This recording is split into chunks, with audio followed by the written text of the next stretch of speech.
Ya, terima kasih masih bersama Q&A, masih bersama Pak Menteri Hukum kita. Malam ini Bapak kita mau buka box lagi. Sekarang box nomor berapa? Dipersilakan. Nomor 2. Nomor 2, kita buka box nomor 2. Yang pasti aja, tepuk tangan dong. Nah, karena kita juga tahu Bapak itu orangnya disiplin dan suka yang pasti-pasti aja. Benar demikian ya Pak ya? Ya, saya... Seperti apa sih Bapak menjalani kehidupan sehari-hari dan value yang dipegang dari kecil sampai sekarang? Pertama, saya tuh enggak bisa lepas dari didikan orang tua.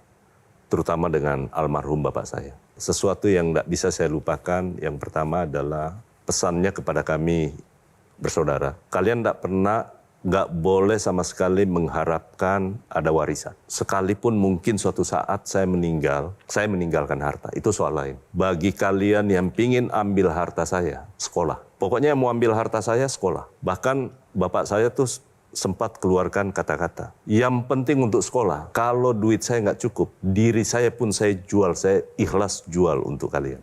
Jadi itu teringat itu sampai sekarang. Dan akhirnya pun juga sama, saya perlakukan kepada anak-anak. Nilai-nilai itulah yang kemudian mendidik. Sejak kapan atau di titik mana Bapak kemudian tergerak untuk masuk ke dunia hukum? Karena bapak saya jaksa, dan saya terlalu mengidolakan almarhum, cita-cita saya pun dari awal jaksa. Itu pingin jadi jaksa. Gitu. Dan sampai saya kuliah fakultas hukum, saya pun masih bercita-cita jadi jaksa. Dan saya pernah ikut sekali tes, waktu itu saya ingat, Pak Nasution jadi asisten pembinaan di Kejaksaan Tinggi Sulawesi Selatan.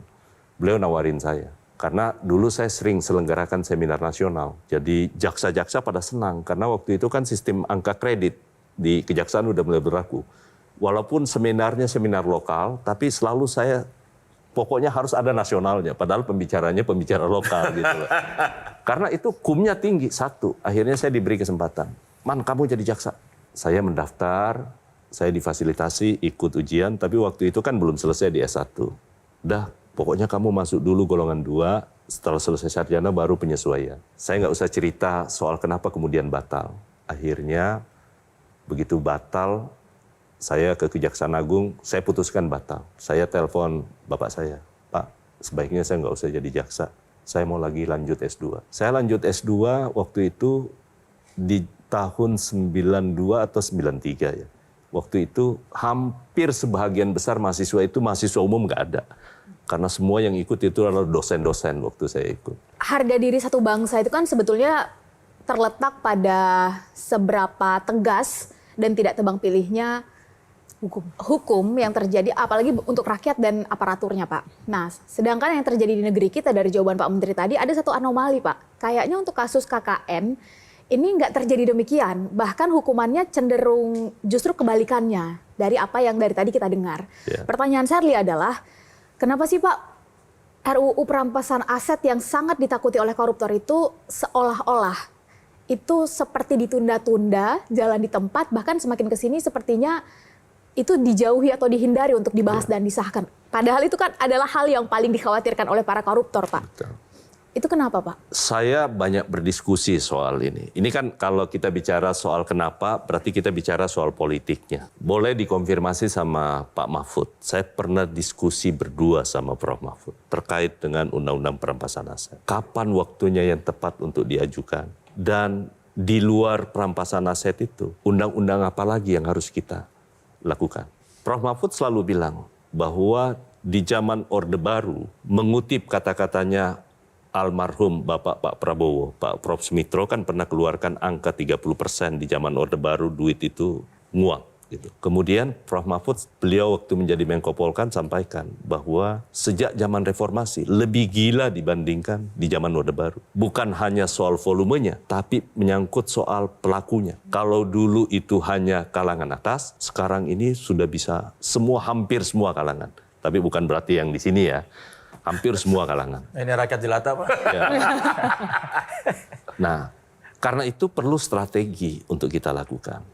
Yang pertama, orang selalu lupa betapa pentingnya dalam sistem demokrasi yang namanya partai politik. Yang selama ini partai politik itu hanya menjadi ajang caci maki, padahal kita nggak pernah berpikir soal hidupnya supaya bisa melakukan rekrutmen. Sehingga pada saat itu saya diskusi sama Prof. Mahfud berdua. Prof, siapa yang nggak mau perampasan aset? Bagus kok. Saya ini bukan orang yang bersih. Dan saya katakan bukan hanya di sini. Di depan KPK pun pada saat saya masih jadi anggota Komisi 3, saya bukan orang bersih. Mungkin belum sial. Mungkin belum sial.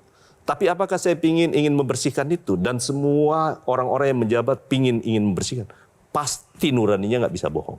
Pasti mau. Oke. Itu kita satu step pasti sama. Oke, setuju. Ya.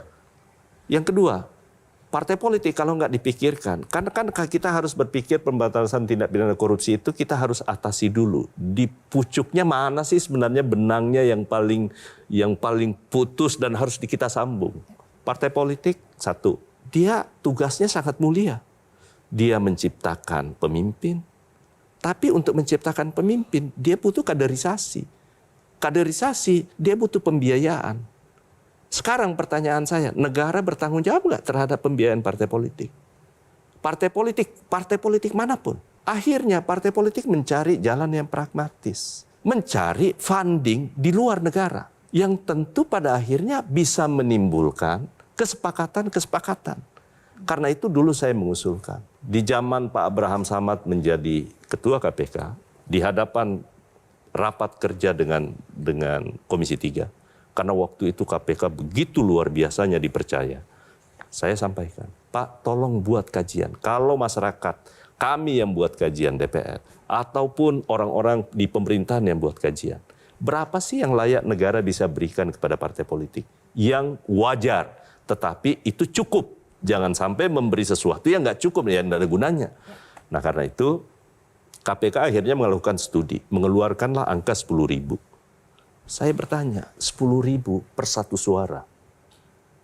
Kalau kayak seperti satu partai mendapat 10 juta, hanya mendapatkan 10.000 berarti kurang lebih 100 miliar. 100 miliar mau mencetak kaderisasi di seluruh Indonesia. Nggak akan mungkin pernah cukup. Sehingga dulu saya mengusulkan, Pak, boleh nggak ya kita mengusulkan dari total APBN kita antara 0,5 sampai 1%. Kalau di politik ini sudah bisa kita bersihkan. Partai politik hitungan saya kalau itu bisa terjadi, bisa mendapat angka 1 triliun. Apakah besar? Enggak besar. Dibandingkan dengan yang disampaikan tadi, 30 plus yang lebih besar kan? Masa kita nggak mau pilih yang 1%? Kita sudah ketahui tadi dari penjelasan Bapak, memang sistemnya juga masih belum bersih ya, belum mendukung partai politik sehingga dampaknya multiplier effect begitu ya. Atau jangan-jangan memang sengaja dibiarkan begitu karena ternyata dirasakan untuk mencari uang dari di luar negara ternyata bisa lebih bebas dan lebih banyak sehingga akhirnya tidak diubah-ubah tuh Pak, tidak segera dibersihkan sistemnya. Makanya saya katakan jangan buru-buru. Karena ini bukan persoalan yang sederhana yang seperti yang kita bayangkan. Pada Prof. Mahfud dulu saya sampaikan, Prof, tolong kita ajukan undang-undang satu paket, tetapi satu undang-undang perampasan aset. Ya. Kedua, pembatasan transaksi uang kartal. Yang ketiga, undang-undang partai politik. Ini harus satu paket kita ajukan. Kalau tidak diajukan tiga-tiganya, partai politik tidak mendapatkan porsi yang cukup untuk bisa mereka bergerak dan melahirkan kader-kader pemimpin bangsa. Ini nggak akan pernah jadi. Ini nggak akan pernah jadi.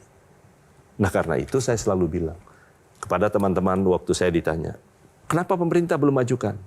Kami lakukan konsolidasi untuk bisa bertemu dengan semua partai-partai politik. Beri saya kesempatan. Dan yang kedua, Bapak Presiden Prabowo kan sudah melakukan hal yang sama sekarang. Dengan gerakan semua APH yang ada sekarang, walaupun mungkin ada yang bilang tebang pilih buat kami dan Bapak Presiden itu koreksi, tetapi saya pasti yakinkan bahwa apa yang Bapak Presiden lakukan sekarang itu tulus buat bangsa. Ya, terlepas dari perspektif orang ya, perspektif orang. Tapi itu udah bisa kita lakukan. Nah karena itu beri ruang, waktu yang cukup, yang tepat untuk melakukan konsolidasi di semua kekuatan partai politik. Karena nggak ada gunanya hari ini saya ajukan ke DPR. Akan mengalami nasib yang sama pada saat diajukan di periode yang lalu. Kan sudah tahu kata kuncinya siapa yang akan menentukan. Ya. Apakah parlemen atau bukan? Konsolidasinya lama banget tapi Pak. Momentumnya itu berarti indikatornya 3 itu harus keluar sepaket gitu ya Pak ya, yang kami Itu tunggu. pikiran saya. Oke. Pikiran saya. Dan tidak pernah berubah. Berarti yang paling berkuasa di sini adalah ketua partai politik. Iya. Bukan juga. Jadi kan Iya. yang saya maksudkan itu bukan soal partai politik atau tidak, tetapi harus ada kerelaan bagi kita semua memberi support. Itu dulu yang penting nih. Saya justru mendukung kepada seluruh teman-teman adik-adik mahasiswa, beri dulu, jangan dulu berpandangan negatif tentang partai politik, saya nggak salahkan. Tetapi coba bantu partai politik untuk bisa mereka merdeka, mereka bisa lebih proven dan memiliki kekuatan untuk bisa menentukan nasib mereka. Jelajahi cara baru mendapatkan informasi. Download Metro TV Extend sekarang.